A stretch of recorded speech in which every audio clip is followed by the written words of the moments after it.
సోదరుల మధ్య అనుబంధాన్ని పెంచే వేడుక.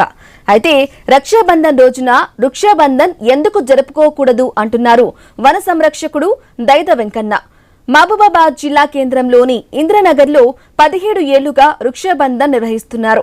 స్థానిక మహిళలతో కలిసి వన సంరక్షకుడు దైద వెంకన్న హిందూ సాంప్రదాయం ప్రకారం వృక్షాలకు పసుపు కుంకుమలు పెట్టి రాఖీలు కట్టి మంగళహారతులు ఇచ్చి వృక్షబంధన్ వేడుకలు ఘనంగా జరుపుతున్నారు.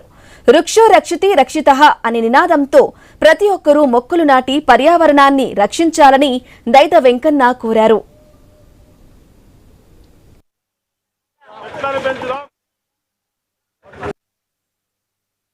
ప్రతి ఒక్కరు కూడా రాబోయే భావితరాల కోసం మొక్కలు నాటి మనం చేసినట్లయితే మరి పచ్చని వనాలతో కూడిన ఆక్సిజన్ ఇచ్చిన వాళ్ళతో మరి ఇది ఇదే విధంగా మనం చెట్టు నరుకుంటూ పోతే మరి రాబోయే భావితరాల్లో ఈరోజు మీకు ఆక్సిజన్ మనం సిలిండర్ ఏ విధంగా పెట్టుకుంటామో ఆ విధంగా మీకు చూపించడం కూడా జరిగింది. కాబట్టి ప్రతి ఒక్కరు కూడా నా బాధ్యతగా మొక్కలు నాటి రాబోయే భావితరాలకు చెట్లు నాటాలని కోరుకుంటున్నాను.